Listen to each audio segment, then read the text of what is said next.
Hello friend, स्वागत है आप सभी का अपने चैनल आज क्लास में। आज की इस वीडियो में मैट्रिक बोर्ड परीक्षा 2021 के लिए गणित का एक मॉडल पेपर यहां पे सोल्व करेंगे। इस मॉडल पेपर में 20 महत्वपूर्ण ऑब्जेक्टिव प्रश्न लिया गया है जो 2021 बोर्ड एग्जाम के लिए काफी ही महत्वपूर्ण है।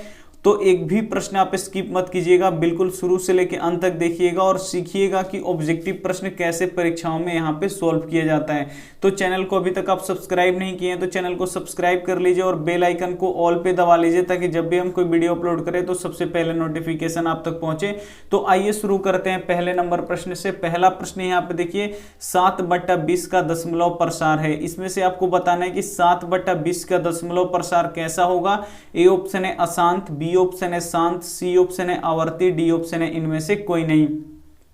तो जब भी ऐसे प्रश्न आपको मिले बोर्ड एग्जाम में तो आप लोग क्या कीजिएगा, जो इसका हर है, हर यहाँ पे कितना है 20 और अंश कितना है यहाँ पे 7, तो आपको अंश नहीं लेना है, आपको हर लेना है नीचे वाला और इसका क्या कर देना है, अभाज्य गुणनखंड क्या कर देना है, कर देना है। तो यहाँ पे इसका अभाज्य गुणनखंड हम करेंगे तो यहाँ पे 10 हो जाएगा और 2 से यहाँ पे कितना हो जाएगा, 5 आ जाएगा। यानी इसका अभाज्य गुणनखंड कितना आ गया, 2 गुणे 2 गुणे 5। तो अब आपको 2-3 बातें यहाँ पे याद रखना है। अगर किसी संख्या का हर का गुणनखंड किया जाए और उसके हर के गुणनखंड में केवल 2 आए या केवल 5 आए या 2-5 का मिश्रण आए, जैसे ये आया है, तो ये क्या होता है, यहाँ पे शांत होता है। तो ये आपको हमेशा के लिए याद रखना है कि किसी का हर का गुणनखंड किया जाए और उसमें केवल 2 आए या केवल 5 आए या 2-5 का मिश्रण जैसे ये आया है और इसमें कोई भी संख्या ना आए 2 और 5 के सिवा, तो वो क्या होता है, शांत होता है। शांत का मतलब यहाँ पे क्या होता है कि जब आप यहाँ पे क्या कीजिएगा, 7 में जब आप 20 से भाग दीजिएगा तो ये पूरा पूरा क्या हो जाएगा, कट जाएगा। और जब ये पूरा पूरा कट जाएगा तो ये क्या हो जाएगा, यहाँ पे शांत हो जाएगा। तो उम्मीद करते हैं ये प्रश्न आपको काफी अच्छी तरीके से समझ में आया होगा। तो वीडियो को अभी तक आप लाइक नहीं किए तो वीडियो को आप लोग लाइक भी कर दीजिएगा। ये देखते हैं यहाँ पे दूसरा प्रश्न। यहाँ पे देखिए पूछ रहा है कि पाई है 1, यानी यहाँ पे आपको बताना है कि पाई कैसी संख्या है। ए ऑप्शन है यहाँ पे परिमेय संख्या, बी ऑप्शन है यहाँ पे अपरिमेय संख्या, सी ऑप्शन है प्राकृत संख्या, डी ऑप्शन है यहाँ पे पूर्ण संख्या। तो कितनी बार आपको हम बता चुके हैं, जो पाई है वो पाई कैसी संख्या है, तो पाई एक अपरिमेय संख्या है। यानी यहाँ पे क्या हो जाएगा, बी ऑप्शन क्या हो जाएगा, यहाँ पे बिल्कुल ही सही हो जाएगा। ये देखते हैं अगला प्रश्न। अगला प्रश्न यहाँ पे देखिए 3 नंबर प्रश्न है, 2 संख्याओं का मौसा यहाँ पे 15 तथा लसा, यहाँ पे देख सकते हैं लसा कितना दिया है, 105 है। यदि उनमें से एक संख्या 5 है, उनमें से क्या दिया है, 2 संख्याओं में से एक संख्या कितना दिया है, 5 है, तो दूसरी संख्या है, यानी यहाँ पे दूसरी संख्या निकालना है। प्रश्न काफी ही महत्वपूर्ण है, एक ऐसा प्रश्न आपको बोर्ड एग्जाम में जरूर मिलेगा और ये मॉडल पेपर बिल्कुल जैसे यहाँ पे बोर्ड एग्जाम में क्वेश्चन आता है मैथ का, बिल्कुल वैसा ही है। तो काफी ही महत्वपूर्ण है ये मॉडल पेपर आपके लिए। तो आप लोग शुरू से लेकर अंत तक जरूर वीडियो को देखिएगा। बोल रहा है कि 2 संख्याओं का यहाँ पे मौसा कितना दिया है, तो मौसा यहाँ पे 15 दिया है और लौसा कितना दिया है, 105 दिया है। उसमें से एक संख्या यानी जो पहली संख्या है वो कितना दिया है, यहाँ पे 5 दिया है। तो दूसरी संख्या बोल रहा है निकालने के लिए, तो आपको पता होना चाहिए 2 संख्याओं का गुणनफल यानी पहली संख्या गुणे दूसरी संख्या बराबर क्या होता है, ये लौसा और गुणे क्या होता है, ये मौसा होता है। तो आपको ये याद रखना है, लौसा और गुणे क्या होता है, ये मौसा होता है। तो ये फॉर्मूला आपको याद रखना है कि पहली संख्या गुणे दूसरी संख्या बराबर क्या होता है, लौसा और गुणे क्या होता है, मौसा। तो ये फॉर्मूला आपको हमेशा के लिए याद होना चाहिए। इस फॉर्मूले पे एक प्रश्न बोर्ड एग्जाम में जरूर आता है। अगर हमारे बात पे विश्वास नहीं है आपको तो कोई भी ईयर का आप लोग प्रीवियस ईयर क्वेश्चन उठा लीजिएगा, उसमें से आप लोग देखिएगा कि ये प्रश्न ऐसा बिल्कुल आपको एक देखने को जरूर मिलेगा। तो यहाँ पे अब आपको क्या करना है, जो पहली संख्या दी है वहां पे आपको पहली संख्या रख देना है। तो आप यहाँ पे देख सकते हैं कि पहली संख्या कितना है, 5 है, तो यहाँ पे 5 रख दीजिए। गुणा है तो गुणा, दूसरी संख्या यहाँ पे देखिए दूसरी संख्या तो निकालना है, तो दूसरी संख्या हम लोग वैसे ही छोड़ देंगे बराबर। यहाँ पे देखिए अब आपको लसा रखना है, कुछ नहीं करना है, बिल्कुल आपको जो संख्या दी है वो बस वो आपको वैसे ही रखने देना है और जो जो यहाँ पे सिंबल है उसको आप लोग को देते चलना है। तो यहाँ पे देखिए लसा कितना दिया है, तो आप लोग देख सकते हैं लसा 105 है, तो लसा की जगह पे हम 105 रखेंगे। गुणा है तो फिर हम गुणा देंगे और मौसा यहाँ पे है, तो मौसा कितना दिया है, यहाँ पे 15 दिया है, तो यहाँ पे रख देंगे हम 15। उसके बाद आप देख सकते हैं 5 इसमें गुणा कर रहा है तो इधर आके क्या करेगा, भाग करेगा। भाग करने का मतलब क्या होता है, वो बट्टा के नीचे आ जाएगा, तो इधर बचेगा दूसरी संख्या और उधर क्या हो जाएगा, यहाँ पे 105 और गुणे क्या हो जाएगा 15 और बट्टा के नीचे क्या हो जाएगा यहाँ पे 5। तो 5 से कटा दीजिए इसको, तो 5 तिया 15। अब कितना बच गया आप लोग देख सकते हैं यहाँ पे कि 105 और गुणे कितना बच गया, यहाँ पे 3 बच गया। जब 105 में हम 3 से गुणा कराएंगे तो कितना बचेगा, यहाँ पे कितना होगा, यहाँ पे 315 हो जाएगा। यहाँ पे जो ऑप्शन नंबर सी क्या हो जाएगा, यहाँ पे बिल्कुल ही सही हो जाएगा। उम्मीद करते हैं ये भी प्रश्न आपको काफी ही अच्छी तरीके से समझ में आया होगा। तो ऐसे प्रश्नों को बनाने के लिए आपके पास बस एक ही फॉर्मूला होता है, उस फॉर्मूला को आप लोग प्लीज याद कर लीजिएगा। अगर आज से ही आप लोग बढ़िया से तैयारी करेंगे तो बोर्ड एग्जाम में आप लोग यकीन मानिए बहुत ही अच्छे नंबर आप लोग ला पाएंगे। तो ये फॉर्मूला होता है पहली संख्या गुणे दूसरी संख्या। में यहाँ पे लिखे नहीं, सिर्फ पहली संख्या लिख दिए, 1 लिख दिए और 2 लिख दिए। तो आप लोग हिंदी में भी लिख सकते हैं पहली संख्या गुणे दूसरी संख्या बराबर लसा गुणे मसा। तो ये फॉर्मूला होता है, तो ये आपको याद रखना है। बस आपको यहाँ पे पहली संख्या, यहाँ पे लसा और यहाँ पे मौसा रख देना है, तो आराम से आप लोग यहाँ पे दूसरी संख्या निकाल सकते हैं। तो ऐसा कोई भी प्रश्न आएगा तो आपसे बोर्ड एग्जाम में नहीं फंसेगा, वो आप लोग उसे क्या कर दीजिएगा, बना दीजिएगा। तो आइए देखते हैं यहाँ पे चौथा प्रश्न। यहाँ पे देखिए चौथा प्रश्न है, निम्नलिखित में से कौन अपरिमेय संख्या है। इसमें से आपको पहचानना है कि कौन अपरिमेय संख्या है। तो ये भी प्रश्न काफी महत्वपूर्ण रहता है आपके बोर्ड एग्जाम के लिए, और ऐसा प्रश्न एक जरूर देखने को मिलता है। तो इसमें से पहचानना है कि कौन अपरिमेय संख्या है। तो एक छोटा सा टिप्स हम आपको बता देते हैं। किसी भी संख्या, यहाँ पे देखिए 2 संख्या ले रहे हैं, यहाँ पे √9 ले रहे हैं और यहाँ पे √2 ले रहे हैं। ये दोनों संख्या रूट में है, लेकिन ये देखिए ये परिमेय होगा, ये क्या होगा, अपरिमेय होगा। तो आप बोलेंगे कि कैसे होगा सर। तो यहाँ पे देखिए जो रूट है, √2 है, तो ये √2 यहाँ पे देखिए इसका 2 का वो यहाँ पे वर्गमूल नहीं निकलेगा, ये रूट में ही रह जाएगा। तो जब कोई संख्या यहाँ पे रूट में रह जाता है तो वो क्या हो जाता है, यहाँ पे अपरिमेय हो जाता है, क्योंकि रूट क्या है, एक अपरिमेय संख्या है। और यहाँ पे देखिए √9 है, तो √9 यहाँ पे देखिए ये परिमेय कैसे हो गया। तो यहाँ पे देखिए √9 का जब हम वर्गमूल निकालेंगे तो √9 का वर्गमूल कितना होता है, यहाँ पे 3 होता है। तो आपको पता होना चाहिए यहाँ से रूट क्या हो जाएगा, यहाँ से खत्म हो जाएगा। √9 का मतलब क्या होता है, 3 होता है। तो यहाँ से रूट हट गया।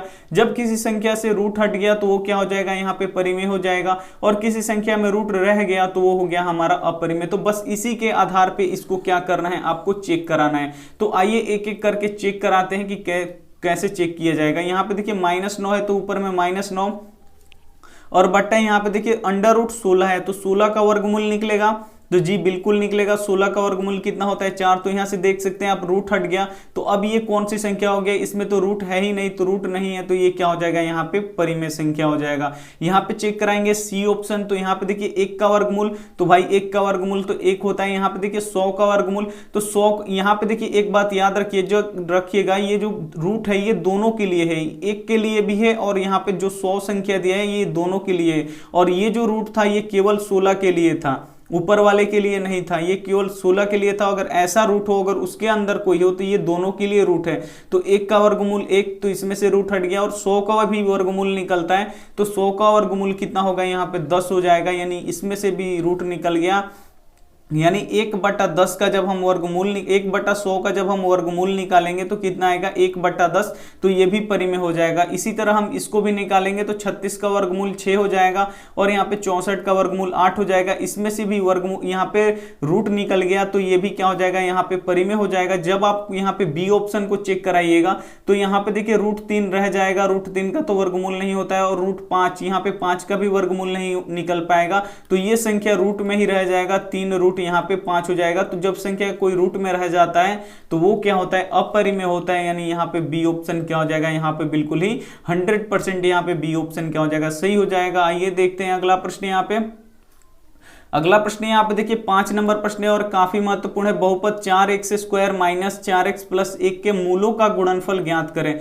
मूलों का गुणनफल का फॉर्मूला क्या होता है, सबसे पहले आपको पता होना चाहिए। तो मूलों का गुणनफल होता है अल्फा गुणे बीटा बराबर क्या होता है, यहाँ पे c/a। तो ये आपको पता होना चाहिए, मूलों के गुणनफल का यहाँ पे फॉर्मूला होता है। और मूलों का योग का फॉर्मूला क्या होता है, तो अल्फा प्लस बीटा बराबर क्या होता है, यहाँ पे c, यहाँ पे -b/ यहाँ पे क्या होता है, -b/ क्या होता है ए। तो ये दोनों फॉर्मूला आपको पता होना चाहिए। यहाँ पे मूलों का योग पूछे तो -b/a, और यहाँ पे मूलों का अगर गुणनफल पूछे तो यहाँ पे क्या होता है, c/a। तो ये आपको हमेशा के लिए याद रखना है। तो यहाँ पे पूछा है गुणनफल, यहाँ पे योगफल भी पूछ सकता है। तो यहाँ पे पूछा है गुणनफल, तो हम लोग गुणनफल का यहाँ पे फॉर्मूला लगाएंगे। और गुणनफल निकालना है तो गुणनफल का फॉर्मूला क्या होता है, यहाँ पे c/a, यानी यहाँ पे c/a का मान चाहिए। तो यहाँ पे देखिए जो x² में गुणा करता है वो a होता है, जो केवल x में गुणा करता है वो b होता है, और जिसमें x नहीं रहता है वो क्या होता है, c होता है। तो यहाँ पे a का मान कितना है, एक्स स्क्वायर में कौन संख्या गुणा कर रहा है, तो यहाँ पे देख सकते हैं 4 गुणा कर रहा है, यानी a का मान यहाँ पे 4 निकल गया। b का मान यहाँ पे कितना होगा, तो b यहाँ पे देखिए जो x में गुणा करता है वो b होता है, तो b का मान यहाँ पे कितना है, ये भी यहाँ पे 4 है, लेकिन यहाँ पे ध्यान रखिएगा जो माइनस है तो उसको आपको लेना पड़ेगा, नहीं लीजिएगा तो गलत हो जाएगा, यानी यहाँ पे -4 है, आपको लिखना पड़ेगा। c का मान कितना है, जिसमें x नहीं रहता है वो c होता है, तो x किस में नहीं है, 1 में नहीं है, तो ये क्या हो जाएगा, c का मान यहाँ से निकल जाएगा 1।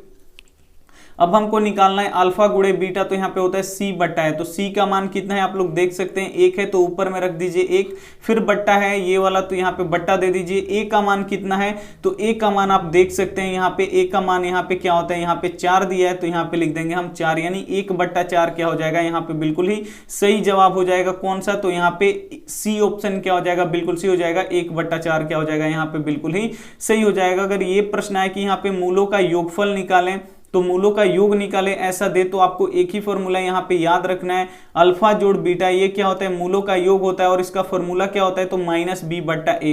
तो यहाँ पे देखिए सबसे पहले इसमें माइनस है तो माइनस लगा देंगे, b का मान, तो b का मान आप लोग देख सकते हैं -4 है, फिर तो यहाँ पे लिख देंगे -4, और बट्टा a का मान कितना है, यहाँ पे 4 है, तो रख देंगे यहाँ पे 4। उसके बाद आपको क्या करना है, माइनस में माइनस से गुणा हो जाएगा, तो ये क्या हो जाएगा, यहाँ पे एक सेकेंड, हम यहाँ पे हो जाएगा माइनस में माइनस से गुणा हो जाएगा, तो यहाँ पे हो जाएगा 4, और बट्टा के नीचे है 4, तो 4 से 4 कट के कितना आ जाता है, 1 आ जाता है। तो ऐसे ही हम लोग क्या करते हैं, निकालते हैं। तो बस आपको इस प्रश्न में कुछ भी नहीं करना है, ज्यादा गुणा भाग आपको नहीं करना है, बस 2 ही आपको फॉर्मूला याद रखना है। एक यहाँ पे अगर पूछ दे मूलों का गुणनफल, तो गुणनफल वाला फॉर्मूला याद रखना है, अगर पूछ दे मूलों का योग, तो योग वाला आपको फॉर्मूला याद करना है। उसके बाद ए बी सी, तो हम कितनी बार आपको बता चुके हैं कि ए कैसे निकलता है, बी कैसे निकलता है, सी कैसे निकलता है, तो बिल्कुल आप लोग आसानी से निकाल लीजिएगा। उम्मीद करते हैं कि ये भी प्रश्न आपको काफी अच्छी तरीके से समझ में आया होगा। आइए देखते हैं अगला प्रश्न, यहाँ पे 6 नंबर प्रश्न। यहाँ पे देखिए, यदि बहुपद पी एक्स x² - 3x + 5 के यहाँ पे मूल अल्फा बीटा हो, तो 1/α + 1/बीटा का मान होगा। यहाँ पे अब पूछ रहा है कि 1/α और 1/बीटा का मान ज्ञात करें। तो यहाँ पे देखिए इसको कैसे निकालेंगे, तो इसको आपको क्या करना पड़ेगा, 1/α का और यहाँ पे 1/α + 1/बीटा, ये कोई फॉर्मूला नहीं होता है। तो सबसे पहले आपको क्या करना पड़ेगा, यहाँ पे 1/α लिखना पड़ेगा, 1/ यहाँ पे बीटा लिखना पड़ेगा, और कुछ अपने से यहाँ पे जोड़ घटाओ यहाँ पे आपको करना पड़ेगा। तो जैसे ही आप लोग इसे यहाँ पे आप लोग देख सकते हैं, ये बट्टा का जोड़ है, यहाँ पे जैसे आप लोग बट्टा का जोड़ बना दीजिएगा वैसे ही आपका प्रश्न बन जाएगा। तो सबसे पहले आप इसको क्या कीजिएगा, बट्टा के जोड़ बनाइएगा। यहाँ पे देखिए कैसे बनेगा, अल्फा और बीटा का यहाँ पे लघुत्तम निकालिएगा। जब किसी भी संख्या का लघुत्तम नहीं निकलता है तो वो क्या हो जाता है, आपस में गुणा हो जाता है। तो यहाँ पे लिख देंगे अल्फा इंटू बीटा, क्योंकि इसका लघुत्तम नहीं निकलेगा तो इसको हम लोग गुणा कर देते हैं, तो ये हो जाएगा अल्फा इंटू बीटा। अल्फा से अल्फा में जब हम भाग लगाएंगे तो अल्फा कट जाएगा, यहाँ पे क्या बचेगा, केवल बीटा बचेगा, और बीटा में 1 से गुणा होगा तो यहाँ पे हो जाएगा बीटा। प्लस है तो हम यहाँ पे क्या देंगे प्लस, और यहाँ पे देखिए क्या दिया है बीटा। बीटा से जब हम यहाँ पे अल्फा इंटू बीटा में भाग लगाएंगे तो ये तो बीटा कट जाएगा, यहाँ पे क्या बचेगा, केवल अल्फा बचेगा, और अल्फा में 1 से गुणा कराएंगे तो यहाँ पे अल्फा। तो ऊपर में देखिए बीटा प्लस अल्फा हो गया, और नीचे में अल्फा इंटू बीटा। तो यहाँ पे 1 में 2 जोड़िए या यहाँ पे 2 में 1 जोड़िए, बात एक ही है। तो हम इसको क्या करेंगे, फॉर्मूला जैसे दिखता है बिल्कुल से आपको समझाने के लिए वैसे ही बना देंगे। अल्फा को पहले लिख देंगे, अल्फा प्लस यहाँ पे क्या हो जाएगा बीटा, बस यही वाला बात है, 1 में 2 जोड़िए या 2 में 1 जोड़िए। तो यहाँ पे कर देंगे बीटा प्लस अल्फा है तो इसको अल्फा प्लस बीटा कर देंगे, और नीचे क्या है अल्फा इंटू बीटा, तो उसको ऐसे ही छोड़ देंगे अल्फा इंटू बीटा। तो ऊपर में देख सकते हैं, ऊपर में एक फार्मूला बन गया, नीचे में एक फार्मूला बन गया। ये पहले आप देखते थे तो ये आपको भारी लगता होगा, लेकिन अब हम आपको बता दिए, ये प्रश्न आपको अब काफी आसान दिख रहा होगा। बस आपको यहाँ पे बट्टा का जोड़ बना देना है। जैसे ही आप लोग जोड़ बनाइएगा एक ये फॉर्मूला बन जाएगा, ऊपर में हो जाएगा alpha plus beta. Alpha plus beta का मान क्या होता है, यहाँ पे -b/a, तो बस आप लोग रख दीजिए, और ये जो बड़ा वाला बट्टा है यहाँ पे बड़ा वाला दे दीजिए। अल्फा इंटू बीटा यानी यहाँ पे मूलों का गुणनफल, इसका फॉर्मूला क्या होता है, तो c/a होता है, तो बस आप लोग c/a रख दीजिए। इसके बाद आपको क्या करना है, बस यहाँ पे b a और यहाँ पे c a का बस आपको क्या करना है, मान लिखना है। तो अब आपको यहाँ पे a b c का वो आपका मान पता होना चाहिए। जो x² में गुणा करेगा वो a होगा। तो यहाँ पे देखिए x² में क्या गुणा कर रहा है, तो यहाँ पे कुछ भी नहीं गुणा कर रहा है, जहां पे कुछ भी नहीं होता है वहां पे क्या होगा, 1 होगा। जो केवल x में गुणा करता है वो b होता है। तो b का मान यहाँ पे आप लोग देख सकते हैं 3 है, लेकिन आप लोग भूल से भी 3 नहीं लिखिएगा, क्योंकि 3 के आगे क्या है, यहाँ पे माइनस है, तो आपको माइनस लेना पड़ेगा। उसके बाद यहाँ पे देखिए, यहाँ पे c, तो जिसमें x नहीं होता है वो c होता है, तो यहाँ पे c का मान कितना है, 5 है, तो अब बस आपको यहाँ पे रख देना है 5। अब यहाँ पे आपको हॉल करना है। यहाँ पे देखिए माइनस है पहले से, तो पहले से माइनस लगा देंगे। b का मान आप लोग देख लीजिए माइनस ही 3 है, तो यहाँ पे b के जगह पे फिर से आपको -3 रखना पड़ेगा। बट्टा है तो बट्टा, और a का मान आप लोग यहाँ पे देख लीजिए, a का मान कितना है, 1 है, तो यहाँ पे रख देंगे 1। और उसके बाद फिर ये बड़ा वाला बट्टा है, तो यहाँ पे जो ये बड़ा वाला बट्टा है वो यहाँ पे बड़ा वाला देंगे। फिर यहाँ पे देखिए c का मान कितना है, तो c का मान यहाँ पे 5 है, तो यहाँ पे रख देंगे 5। और बट्टा a का मान कितना है, तो आप लोग को पता है a का मान 1 है, तो यहाँ पे रख देंगे 1। उसके बाद यहाँ पे देखिए माइनस में माइनस से गुणा हो जाएगा, तो ये क्या हो जाएगा, +3 हो जाएगा, और बट्टा 1, और बट्टा वैसे ही नीचे का वहां पे जैसे वैसे आप लोग लिख लीजिए। यहाँ पे बस हम क्या किए हैं कि माइनस में माइनस से गुणा करके यहाँ पे प्लस कर दिए हैं। उसके बाद आपको क्या करना है, यहाँ पे ध्यान दीजिए, और ये जो बड़ा वाला बट्टा है इसको आपको तोड़ना पड़ेगा। तो इसको जब ही तोड़ेंगे 3/1, इसको जब हम गुणा में बदलेंगे तो ये चला जाएगा ऊपर और ये चला आएगा नीचे, ऐसा नियम होता है। तो यहाँ पे देखिए 1 चला जाएगा ऊपर और यहाँ पे देखिए 5 चला आएगा नीचे। तो 3 में 1 से गुणा होगा तो ऊपर में 3 और नीचे में 1 में 5 से गुणा होगा तो यहाँ पे 5, यानी 3/5 क्या हो जाएगा, यहाँ पे बिल्कुल ही सही जवाब हो जाएगा। जो ऑप्शन नंबर 1 क्या हो जाएगा, यहाँ पे 3/5 क्या हो जाएगा, बिल्कुल ही सही हो जाएगा। ये भी प्रश्न आपको काफी आसान तरीके से समझ में आया होगा। ये देखते हैं अगला प्रश्न। यहाँ पे अगला प्रश्न यहाँ पे देखिए काफी महत्वपूर्ण है, 7 नंबर प्रश्न की किसी द्विघात बहुपद के शून्यकों की अधिकतम संख्या होगी। यहाँ पे बताना है कि अगर कोई द्विघात बहुपद है तो उसके शून्यकों की अधिकतम संख्या क्या होगा। तो यहाँ पे देखिए द्विघात बहुपद किसे कहते हैं, सबसे पहले जान लीजिए। तो यहाँ पे देखिए जिस भी समीकरण का, यहाँ पे जिस भी बहुपद का चर का महत्तम घात 2 हो तो उसे हम लोग क्या बोलते हैं, द्विघात यहाँ पे बहुपद बोलते हैं। और द्विघात बहुपद का व्यापक रूप कितना होता है, क्या होता है, तो ax² + bx + c होता है। ये द्विघात बहुपद का व्यापक होता है। और द्विघात बहुपद क्या होता है कि जिस बहुपद में चर का, यहाँ पे देखिए जो x है ये क्या है, यहाँ पे चर है, और इस चर का महत्तम घात कितना है, यहाँ पे 2 है, तो ये क्या है, द्विघात बहुपद। और यहाँ पे देखिए जितना ही जिस बहुपद का पावर होता है उसी का उतना ही यहाँ पे शून्यक होता है। तो द्विघात बहुपद का यहाँ पे चर का महत्तम घात कितना होता है, 2 होता है, तो इसके शून्यक भी कितने निकलेंगे, 2 ही निकलेंगे। तो यहाँ पे क्या हो जाएगा, सी ऑप्शन क्या हो जाएगा, यहाँ पे बिल्कुल सही हो जाएगा। अगर कोई त्रिघात बहुपद होता है तो उसमें चर का महत्तम घात कितना होता है, 3 होता है, तो यहाँ पे उसके शून्य कितने निकलेंगे, 3 ही निकलेंगे। तो ये आपको हमेशा के लिए याद रखना है। और जो रैखिक होता है उसमें चर का महत्तम घात 1 होता है, तो इसका शून्य कितना होगा, 1 होता है। तो ये आपको तीनों याद रखना है। तीनों में से कोई आप को एक दे देगा, बोर्ड एग्जाम में पूछ लेगा कि इसका शून्य कितना होगा। तो उम्मीद करते हैं कि अब ये प्रश्न आपको दिक्कत में नहीं डालेगा। आप जैसे ही ये प्रश्न आपके सामने आएगा आप इसे चुटकियों में सॉल्व कर देंगे, ये हमारा गारंटी है। आपको अच्छी तरीके से समझ में आ गया होगा। आइए देखते हैं अगला प्रश्न। यहाँ पे अगला प्रश्न यहाँ पे देखिए 8 नंबर प्रश्न है, किसी पूर्णांक p के लिए विषम संख्या का रूप है। इसमें से आपको बताना है कि कौन सी वैसी संख्या है जो विषम संख्या का रूप है, यानी केवल उस पर विषम ही संख्या आएगा, सम संख्या नहीं आ सकता है। तो हम आपको बता चुके हैं। सबसे पहले आपको 1 रख के चेक करना है, अगर कंफ्यूजन हो तो फिर उस पर 2 रख के चेक करेंगे। तो यहाँ पे देखिए सबसे पहले 1 रख के चेक करेंगे, तो यहाँ पे देखिए 2p है और प्लस यहाँ पे 1 है, तो इस पे जब 1 रखेंगे यहाँ पे p के जगह पे, तो यहाँ पे देखिए क्या हो जाएगा, 2 एकम 2 और 1 कितना हो जाएगा, 3। तो यानी ये आ रहा है 3, 3 क्या है, विषम है। यहाँ पे है 2p पे हम 1 रखेंगे तो क्या हो जाएगा, यहाँ पे 2 में 1 से गुणा होगा तो 2, ये सम आ रहा है, तो ये तो सबसे पहले ही नहीं होगा। यहाँ पे देखिए जब हम डी वाले ऑप्शन पे यहाँ पे हम 2, यहाँ पे p + 1 है, यहाँ पे 1 रख दिए, तो यहाँ पे 1 और 1 कितना आ गया, 2। तो ये भी आ रहा है 2, ये भी क्या हो रहा है, सम संख्या का रूप हो रहा है, तो ये भी तो नहीं होगा। केवल यहाँ पे पूछा है विषम संख्या, तो यहाँ पे देखिए विषम संख्या। अब यहाँ पे देखिए एक p बचा, p पे 1 रखेंगे तो यहाँ पे भी 1। तो यहाँ पे अब ध्यान दीजिएगा, तो इसमें तो 2 2 आ गया, तो ये सम संख्या हो गया, लेकिन इसमें 3 आ रहा है, यहाँ पे भी कितना आ रहा है, 1। और ये दोनों क्या है, विषम संख्या है। विषम संख्या किसे कहते हैं, विषम संख्या उसे कहते हैं जिसे यहाँ पे 2 से भाग ना लगे पूरा पूरा, उसे हम लोग क्या बोलते हैं, विषम संख्या बोल रहे हैं। तो अब यहाँ पे देखिए 1 पे तो कंफ्यूजन है, 1 वाले पे क्लियर नहीं हो पा रहा है कौन सम है कौन विषम है। तो यहाँ पे अब रख के देखेंगे हम लोग। यहाँ पे जब ऐसा आ जाए, जब आपके पास ऐसा कंडीशन आ जाए तो मजबूरी में अब आपको क्या रखना पड़ेगा, यहाँ पे 2। ये तो 2 ऑप्शन पहले ही छट गया, इस पे सम आ रहा है। अब यहाँ पे रख देंगे हम यहाँ पे 2, तो जब हम यहाँ पे 2 रखेंगे यहाँ पे 2p प्लस यहाँ पे 1 है, जब यहाँ पे हम 2 रखेंगे और 1 करेंगे तो 2 दूना 4 और प्लस कितना हो जाएगा यहाँ पे 5 हो जाएगा, तो ये विषम आ गया। लेकिन हम जब p के जगह पे यहाँ पे 2 रखेंगे तो ये क्या आ जाएगा यहाँ पे सम। तो यहाँ पे देख सकते हैं एक सम आ रहा है, एक विषम आ रहा है, तो ये तो विषम संख्या का रूप नहीं है। विषम संख्या का कौन सा रूप हो जाएगा, ए वाला ऑप्शन यहाँ पे क्या हो जाएगा, बिल्कुल ही सही हो जाएगा 2p प्लस 1। फिर अगर आप यहाँ पे 3 रखिएगा तो यहाँ पे 2 और p के जगह पे यहाँ पे 3 रख दीजिए और प्लस 1, तो 3 दूना 6 और प्लस 1 कितना हो जाएगा यहाँ पे 7। यानी इस पे कोई भी संख्या आप रख लीजिए वो क्या आएगा, विषम ही संख्या आएगा।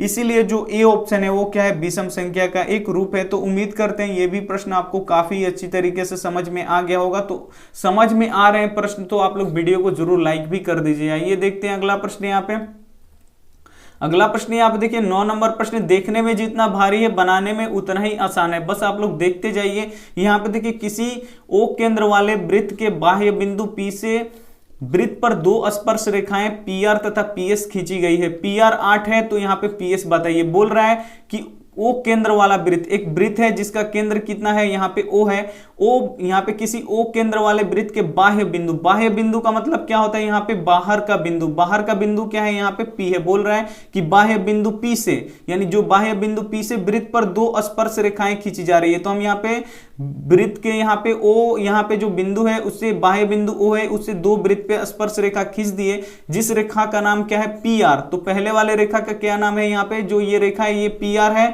और दूसरा वाला कितना है, PS है।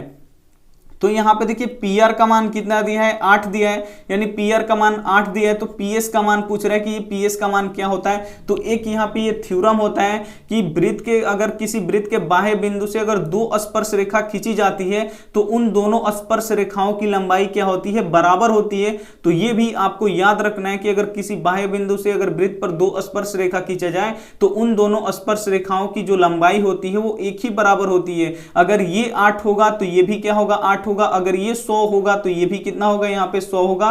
तो आपको याद रखना है। तो यहाँ पे देखिए ये 8 सेंटीमीटर है तो ये भी कितना होगा, यहाँ पे 8 सेंटीमीटर। तो उम्मीद करते हैं ये भी प्रश्न आपको अच्छी तरीके से समझ में आया है। यानी यहाँ पे ए ऑप्शन क्या हो जाएगा, बिल्कुल सही हो जाएगा। आप लोग ध्यान लगा के समझिएगा तो सारे प्रश्न आपको समझ में आएगा। बहुत ही हम आसान तरीके से आपको बताते हैं। थोड़ा सा टाइम लगता है तो टाइम का आप लोग परवाह मत कीजिए, लेकिन आप लोग सीखिए मैथ, क्योंकि जो रिजल्ट होता है उसमें मैथ बहुत ही अहम रोल अदा करता है। तो आप लोगों को यहाँ पे मैथ बहुत ही अच्छी तरीके से यहाँ पे पढ़ना पड़ेगा। तो यहाँ पे देखिए 10वां यहाँ पे प्रश्न देखते हैं। यदि अल्फा बीटा गामा त्रिघात बहुपद ax³ plus bx² plus cx plus d के शून्यक हो तो यहाँ पे देखिए alpha plus beta plus gamma plus यहाँ पे क्या है गामा प्लस अल्फा का किसके बराबर होता है। ये एक फॉर्मूला ही पूछ लिया कि यहाँ पे अल्फा इंटू बीटा प्लस यहाँ पे बीटा इंटू गामा प्लस यहाँ पे गामा इंटू अल्फा का मान क्या होता है। तो यहाँ पे देखिए अब हम आपको पूरा डिटेल में बता रहे हैं। यहाँ पे देखिए त्रिघात बहुपद है। ये कौन सा बहुपद है, तो त्रिघात बहुपद है।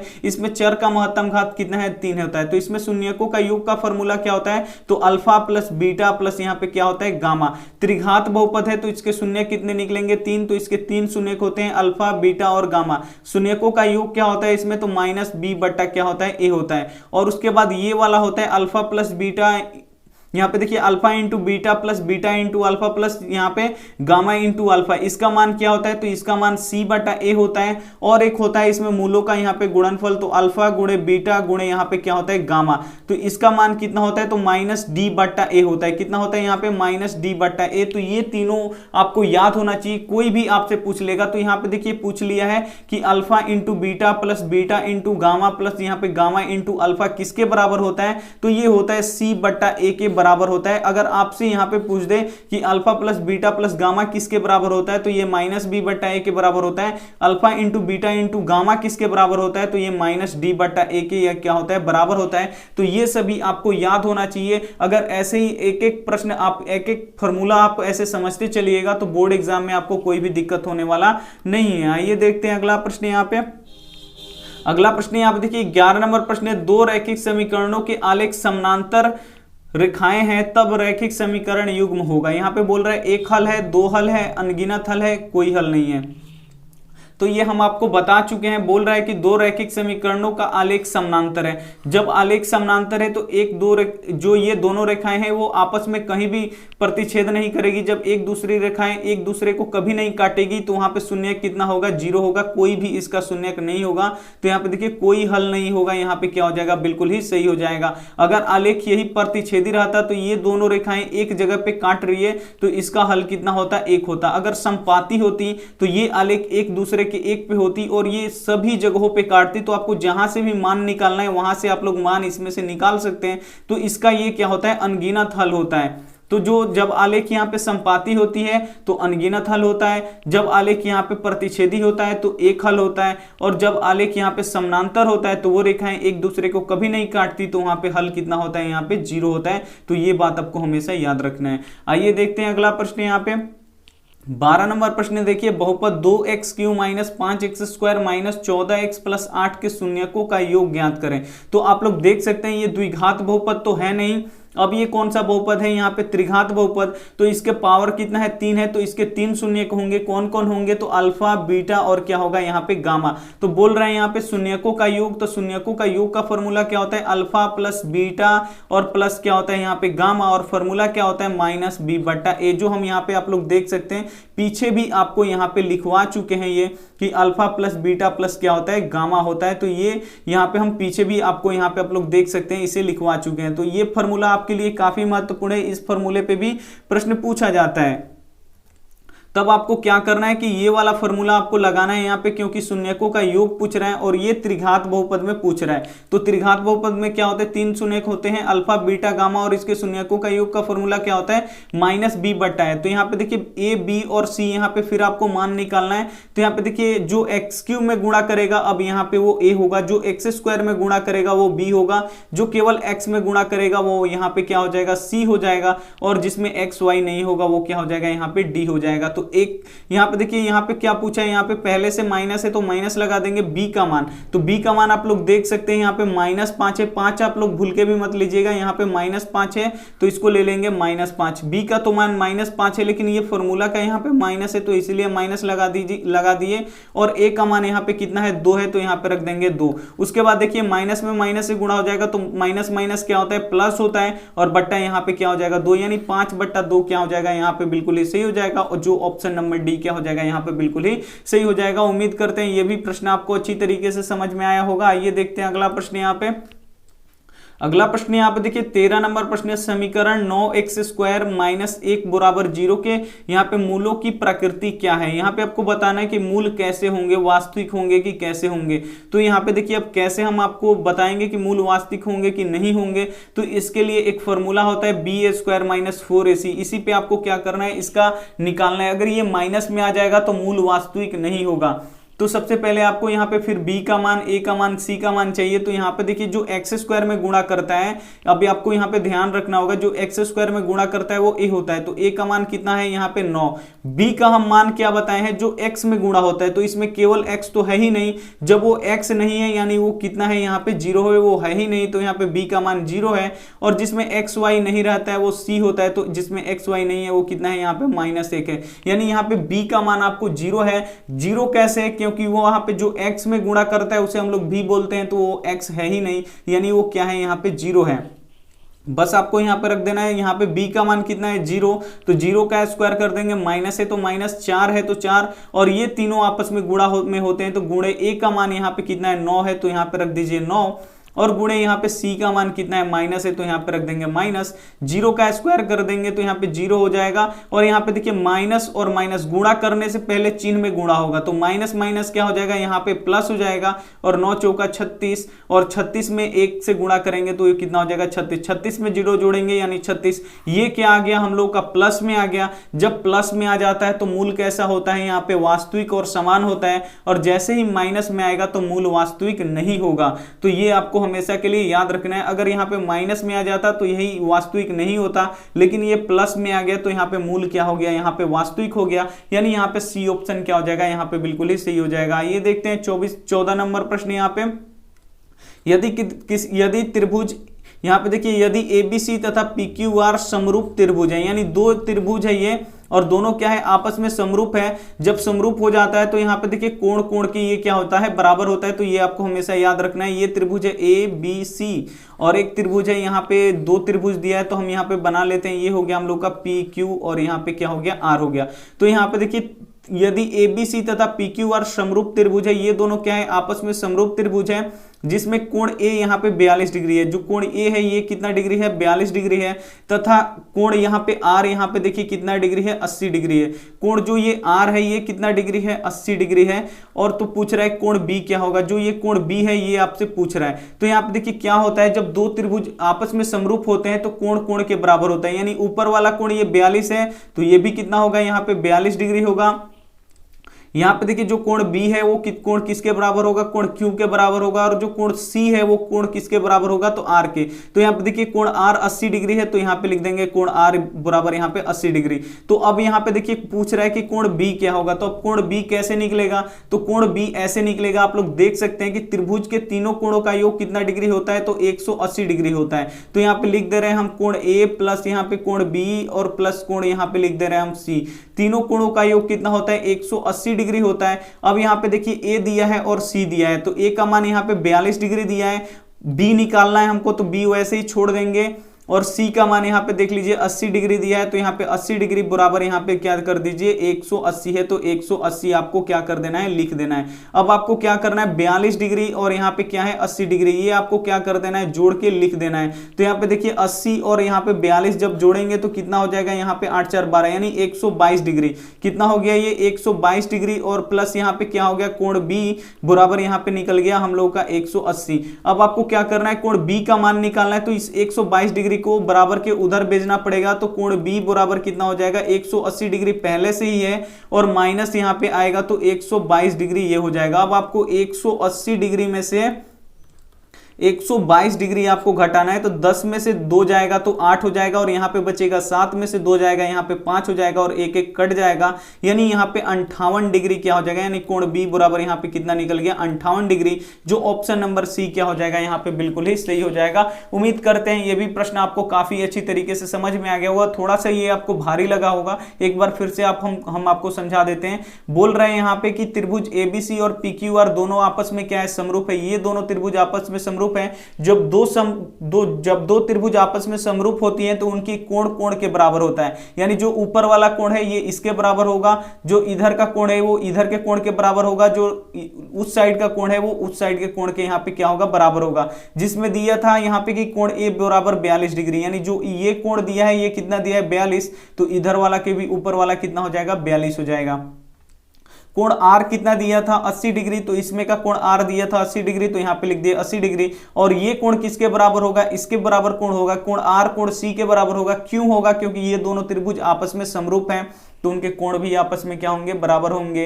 तो यहाँ पे देखिए ये हो गया। और पूछ रहा है यहाँ पे देखिए एक त्रिभुज के अगर दो कोण आपको पता चल जाए तो तीसरा कोण आप आराम से निकाल सकते हैं। कैसे निकालेंगे, जैसे यहाँ पे देखिए तीनों त्रिभुजों का कोण का योग कितना होता है 180 डिग्री, तो दो त्रिभुज इसमें से हम लोग को दो कोण यहाँ पे मिल गया है, तो दोनों कोणों को क्या करेंगे, यहाँ पे देखिए त्रिभुज के तीनों कोणों का योग 180 डिग्री, दोनों त्रिभुज का यहाँ पे मान रख दीजिए और दोनों को क्या कीजिए फिर ऐड कर दीजिए और इसको बराबर के उधर ले जाके घटा दीजिए। वही काम किए, कोण B का यहाँ पे मान निकल गया है। उम्मीद करते हैं अच्छी तरीके से समझ में आया होगा। आइए देखते हैं अगला प्रश्न। यहाँ पे अगला प्रश्न यहाँ पे देखिए 15 नंबर प्रश्न है, बहुपद x² - 5 के शून्यक है। इसका आप क्या निकालना है, आपको शून्यक निकालना है।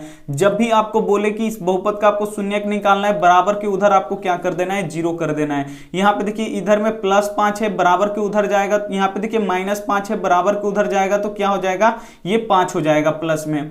उसके बाद ध्यान दीजिएगा यहाँ पे x² है तो बराबर के उधर जाएगा तो ये क्या हो जाएगा रूट में हो जाता है। और रूट का मान मतलब क्या होता है कि रूट प्लस माइनस दोनों में ही होता है।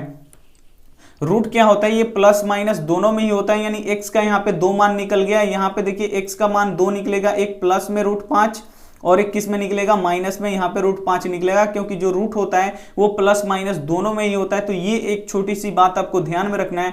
तो एक +5 होगा √अंडर और एक क्या होगा यहाँ पे माइनस यहाँ पे √5 होगा। तो यहाँ पे देख सकते हैं आप C ऑप्शन क्या हो जाएगा यहाँ पे बिल्कुल इसी हो जाएगा। उम्मीद करते हैं अच्छी तरीके से समझ में आया होगा। आइए देखते हैं अगला प्रश्न यहाँ पे 16 नंबर प्रश्न देखने से पहले इसको थोड़ा सा हम यहाँ से हटा देते हैं। ताकि आपको बहुत ही अच्छी तरीके से समझ में आए। यहाँ पे देखिए 16 नंबर प्रश्न की समीकरण निकाय 3x प्लस के वाई बराबर 0 और यहाँ पे देखिए 2x प्लस 5y बराबर 20 के अद्वितीय हल हैं होने के लिए k का मान निकालें। यहाँ पे देखिए बोल रहा है कि अगर इसका अद्वितीय हल होने के लिए यहाँ पे अद्वितीय हल है तो यहाँ पे k का मान निकालिए। तो अद्वितीय हल किस स्थिति में होता है ये आपको ध्यान रखना होगा। तो अद्वितीय हल किस स्थिति में होता है, तो a1 बटा यहाँ पे a2 बराबर नहीं किसके होता है, b1 बटा यहाँ पे b2 के। जब ऐसा समीकरण ऐसा यहाँ पे निकलता है तो इस समीकरण ऐसे कंडीशन में ये क्या होता है, एक अद्वितीय हल होता है। तो बस आपको यहाँ पे a1 का, यहाँ पे b1, यहाँ पे a2 का, अब यहाँ पे b1 का और यहाँ पे b2 का आपको मान रख देना है। तो यहाँ पे देखिए जो x में गुणा करता है वो a1 होता है और जो y में गुणा करता है वो क्या होता है, यहाँ पे b1 होता है। और जिसमें x y नहीं होता है वो क्या होता है, c1 होता है। तो यहाँ पे तो c1 का जरूरत ही नहीं है। यहाँ पे देखिए दूसरे समीकरण में जो x में गुणा होता करता है वो a2 होता है और जो y में गुणा करता है वो b2 होता है और जिसमें x y नहीं रहता है वो c2 होता है। तो यहाँ पे a1 का मान कितना है, 3 है। तो यहाँ पे देख लीजिए 3 और a2 का मान यहाँ पे 2 है तो यहाँ पे रख देंगे 2। बराबर नहीं है तो यहाँ पे बराबर नहीं। b1 का मान यहाँ पे देखिए k, यही k है। यहाँ पे b1 y में k गुणा कर रहा है तो यहाँ पे k लिख देंगे। और B2 का मान यहाँ पे आप लोग देख सकते हैं, B2 का मान यहाँ पे कितना है, 5 है। तो यहाँ पे रख देंगे हम 5। उम्मीद करते हैं आपको समझ में आ रहा होगा। तो अब देखिए यहाँ पे आपको क्या करना है, तिरछा तिरछी गुणा कर देना है। तो यहाँ पे देखिए 2 में k से गुणा करेंगे तो यहाँ पे 2k हो जाएगा और 3 में 5 से गुणा करेंगे तो यहाँ पे 15 हो जाएगा। यहाँ पे बराबर नहीं है। अब देखिए 2 इधर गुणा कर रहा है तो उधर आके क्या करेगा, भाग करेगा, यानी k बराबर कितना हो जाएगा, यहाँ पे 15 बट्टा यहाँ पे क्या हो जाएगा 2। जो ऑप्शन नंबर यहाँ पे क्या हो जाएगा, यहाँ पे k बराबर नहीं 15 बट्टा 2 क्या हो जाएगा, यहाँ पे बिल्कुल सही हो जाएगा। यहाँ पे बोल रहा था अद्वितीय हल होने के लिए, तो यहाँ पे देखिए अद्वितीय हल कब होगा, जब a1 बट्टा a2 बराबर नहीं b1 बट्टा b2 होता है, तभी ये कंडीशन होता है अद्वितीय हल का। तो जो भी यहाँ पे बोले वही आपको रखना है। तो अद्वितीय हल का कंडीशन यहाँ पे लिख दिए। उसके बाद a1 का मान, a2 का मान, b1 और b2 का मान आपको रख देना है और यहाँ पे मान आपको निकाल देना है। ये देखते हैं अगला प्रश्न। यहाँ पे अगला प्रश्न यहाँ पे देखिए 17 नंबर, यहाँ पे देखिए निम्नलिखित में से कौन समानांतर श्रेणी है। इसमें से आपको पता करना है कि कौन समानांतर श्रेणी है। यहाँ पे देखिए ए ऑप्शन है यहाँ पे 0.03, बी ऑप्शन है यहाँ पे 0.33, सी ऑप्शन है यहाँ पे 0.333। तो समानांतर श्रेणी कैसे निकलेगा, आपको कैसे पता चलेगा कि ये समानांतर श्रेणी में है। तो यहाँ पे देखिए जो सार व अंतर आता है वो हमेशा बराबर आता है किसी भी समानांतर श्रेणी का। तो यहाँ पे सबसे पहले आपको सार व अंतर निकालना पड़ेगा। तो सार व अंतर कैसे निकाला जाता है, तो दूसरे पद में से पहले पद को घटाया जाता है। तो यहाँ पे दूसरा पद कितना है, 0. यहाँ पे 33 यहाँ पे है और उसमें से घटाना क्या पड़ेगा हमको, 0.0, यहाँ पे 0.3। तो यहाँ पे 0 पॉइंट जब हम 3 घटाएंगे दशमलव सामने होना चाहिए तभी ये सही हो पाएगा। तो यहाँ पे देखिए 3, तो यहाँ पे 3 लिख देंगे, कुछ भी नहीं है नीचे। तो यहाँ पे 3 में से 3 जाएगा 0 और 0.0 यहाँ पे निकल गया हम लोग का D1। अब D2 निकालेंगे। अब इसमें से इसको घटाना होता है। तो यहाँ पे देखिए 0.333 है, इसमें से घटाएंगे क्या, 0. यहाँ पे 33। तो 0. यहाँ पे 3 घटाएंगे तो यहाँ पे बचेगा 3 और 3 में से 3 जाएगा तो यहाँ पे बचेगा 0 और फिर 3 में से 3 जाएगा यहाँ पे बचेगा 0 और यहाँ पे देखिए 0 आ रहा है बराबर। तो बराबर ये नहीं आ रहा है तो ये समानांतर श्रेणी नहीं है। यहाँ देखिए 1 में से 1 घटाएंगे तो ये कितना आएगा 0 और 111 में से 1 घटाएंगे तो कितना हो जाएगा यहाँ पे 110। दूसरे पद में से पहले पद को घटा दिया तो 0 और तीसरे पद में से जब दूसरे पद को घटाएंगे तो कितना आएगा यहाँ पे 100 आएगा। तो यहाँ पे देखिए ये बराबर नहीं आ रहा है, यहाँ पे 0 आ रहा है और यहाँ पे 100 आ रहा है। तो ये भी समानांतर श्रेणी नहीं है। अब इसको यहाँ पे चेक करेंगे। यहाँ पे देखिए दूसरे पद में से जब पहले पद को घटाएंगे तो यहाँ पे तो 2 आएगा, 4 में से 2 गया 2। तीसरे पद में से दूसरे पद को घटाएंगे तो 8 में से 4 जाएगा, यहाँ पे 4 आएगा। और फिर यहाँ पे देखिए 16 में से जब हम 8 घटाएंगे तो कितना आएगा 8। तो यहाँ पे देखिए यहाँ पे डी यानी जो सार व अंतर है वो भी बराबर नहीं आ रहा है। तो ये भी समानांतर श्रेणी में नहीं है। अब चेक करना है आपको इसको। तो यहाँ पे देखिए दूसरा पद कितना है, यहाँ पे -4, इसमें से घटाना क्या है 0। तो 4 में से 0 घटाएंगे -4 में से तो ये -4 ही बचेगा। अब यहाँ पे देखिए तीसरे पद में से यहाँ पे दूसरे पद को घटाना है। तो तीसरा पद यहाँ पे 8 है, इसमें से घटाना है तो क्या घटाना है, तो यहाँ पे -4 है तो -4 यहाँ पे आपको घटाना है। तो यहाँ पे -8 और यहाँ पे देखिए माइनस क्या हो जाएगा, यहाँ पे +4 हो जाएगा। तो -8 में से +4 घटेगा तो -4 ही बचेगा। उसके बाद तीसरे पद में से यहाँ पे यहाँ पे देखिए तीसरे, यहाँ पे चौथे पद में से तीसरे पद को घटाना है, तो चौथा पद यहाँ पे -12 है और घटाना क्या है यहाँ पे तीसरा पद कितना है यहाँ पे -8 है, तो यहाँ पे लिख देंगे हम कोष्ठ में -8। उसके बाद फिर वही होगा, यहाँ पे माइनस माइनस क्या हो जाएगा, यहाँ पे प्लस हो जाएगा और 8 हो जाएगा। 12 में से 8 गया, कितना बचेगा, यहाँ पे 4 बचेगा, यानी -4 यहाँ भी, -4 यहाँ भी, -4 यहाँ भी, यानी डी सबका बराबर आ गया। तो ये हो गया हम लोग का समानांतर श्रेणी में, इसमें किसी का भी डी बराबर नहीं आया है, तो ये समानांतर श्रेणी नहीं होगा। डी इसका बराबर आ गया, तो यहाँ पे ये समानांतर श्रेणी में आ गया, यानी यहाँ पे डी ऑप्शन क्या हो जाएगा, बिल्कुल ही सही हो जाएगा। ये देखते हैं 18 नंबर प्रश्न बोल रहा है बिंदु -12 और -12 किस पाद में है। तो यहाँ पे देखिए जो ये होता है, ये पहला पाद होता है, ये द्वितीय पाद होता है और ये तृतीय पाद होता है और ये चतुर्थ पाद होता है। तो पहला पद में यहाँ पे देखिए दोनों ही क्या होते हैं, प्लस में होते हैं, x का मान y का मान, तो ये x का मान है और ये क्या है यहाँ पे y का मान है। दूसरे पाद में क्या होता है, यहाँ पे x का मान माइनस में होता है, y का मान प्लस में होता है। तीसरे पाद में दोनों x y का मान माइनस में होते हैं और चौथा पाद में देखिए यहाँ पे क्या होता है कि जो यहाँ पे x होता है वो प्लस में होता है, लेकिन y क्या होता है, माइनस में होता है। तो पूछ रहा है कि -12 यानी दोनों क्या है यहाँ पे माइनस में, x का भी मान माइनस में, y का भी मान माइनस में। तो किस पद में होता है ये दोनों माइनस, तो तृतीय पद में। तो आप लोग आसानी से देख के यहाँ से बता सकते हैं। तो यहाँ पे क्या हो जाएगा, सी ऑप्शन क्या हो जाएगा, यहाँ पे बिल्कुल ही सही हो जाएगा। ये देखते हैं अगला प्रश्न। यहाँ पे अगला प्रश्न यहाँ पे देखिए 19 नंबर प्रश्न है, किसी समानांतर श्रेणी के लिए निम्न में से कौन सा सूत्र सत्य है। इसमें से आपको बताना है कि कौन सा सूत्र सत्य है। तो a इक्वल टू क्या होगा यहाँ पे, Sn इक्वल टू यहाँ पे क्या होगा, n/2 × 2a + n × d, ये गुणा में है n इंटू यहाँ पे क्या है d। b यहाँ पे देखिए Sn equal to n × n + 2/2, ये गलत है। तो यहाँ पे क्या हो जाएगा, एक ही इसमें से फॉर्मूला सही है, जो क्या होगा Sn equal to n/2 × 2a + n × 1 minus क्या होता है यहाँ पे d। तो ये यहाँ पे पहला ऑप्शन यहाँ पे क्या हो जाएगा, बिल्कुल ही सही हो जाएगा। Sn equal to n/2 × 2a + n - 1 × d। काफी ही महत्वपूर्ण है ये फॉर्मूला भी, फॉर्मूला से काफी प्रश्न आपसे पूछे जाते हैं बोर्ड एग्जाम में। आइए देखते हैं अगला प्रश्न। यहाँ पे अगला प्रश्न यहाँ पे देखिए 20 नंबर प्रश्न है, द्विघात समीकरण bx² ax + c का विविधकर होगा। यहाँ पे देखिए a के जगह पे b दे दिया है और b के जगह पे यहाँ पे क्या दिया है, a दे दिया है। x² के साथ में a रहना चाहिए, लेकिन यहाँ पे क्या दे दिया है, जो यहाँ पे x के साथ b रहता है, ये होता है ऐसे ax² प्लस यहाँ पे होता है bx प्लस होता है c = 0। इसको क्या कर दिया है, उल्टा कर दिया है। अब इसको यहाँ पे a है उसको b के जगह पे भेज दिया और b को a के जगह पे, और बोल रहा है यहाँ पे विविधकर होगा। तो विविधकर का यहाँ पे फॉर्मूला क्या होता है, b² - 4ac। तो आपको अब क्या करना है, जो यहाँ पे b का मान है, तो b के मान की जगह पे यहाँ पे क्या दे दिया है, a रख दिया है। तो हम भी क्या करेंगे, यहाँ पे देखिए जो x² में गुणा करेगा वो a होगा, जो केवल यहाँ पे x में गुणा करेगा वो b होगा, और यहाँ पे देखिए जो जिसमें x y नहीं होगा वो c होगा। तो a का मान यहाँ पे क्या है, b है, और यहाँ पे b का मान क्या है, a है। बस ये कंफ्यूजन करने के लिए थोड़ा सा करता है ऐसे, और c का मान तो c ही है। तो यहाँ पे देखिए b का मान कितना है, तो b का मान यहाँ पे a है, तो यहाँ पे रख देंगे a और इसका क्या कर देंगे स्क्वायर। माइनस है तो माइनस, यहाँ पे 4 है तो 4, a का मान यहाँ पे देख लीजिए, a का मान यहाँ पे b है तो यहाँ पे रख देंगे b, और यहाँ पे c का मान कितना है, तो c का मान तो c ही है, तो यहाँ पे रख देंगे c। तो ये हो जाएगा हम लोग का a² - 4bc, ये क्या हो जाएगा हम लोग का विविधकर हो जाएगा। यहाँ पे देखिए कौन सा ऑप्शन सही होगा, a² - 4bc, ये क्या हो जाएगा यहाँ पे बिल्कुल ही सही हो जाएगा। उम्मीद करते हैं ये प्रश्न आपको काफी अच्छे लगे होंगे। तो आप लोग वीडियो को जरूर लाइक करके जाइएगा और अपने दोस्तों के पास इसे जरूर शेयर कीजिएगा, अपने मित्र के पास जरूर शेयर कीजिएगा, जो भी आपके रिलेटिव पढ़ते हैं 10वीं में उनके पास ये वीडियो जरूर शेयर कीजिएगा, ताकि उनकी भी तैयारी हो पाए। और चैनल को सब्सक्राइब नहीं किए हैं तो चैनल को सब्सक्राइब भी कर लीजिएगा। और रात में 8 बजे क्रैश कोर्स होता है, तो वहाँ पे आप लोग लाइव जुड़ना नहीं भूलिएगा 8 बजे रात में, और सुबह में 5 बजे यहाँ पे टेस्ट होता है। तो आप लोगों के लिए अब टेस्ट बहुत ही इंपॉर्टेंट हो गया है, तो टेस्ट में भी आप लोग भाग लीजिएगा। थैंक यू फॉर वॉचिंग, मिलते हैं अगले वीडियो में, तब तक अपना ध्यान रखिए, मन लगा के पढ़ाई कीजिए। Take care and bye.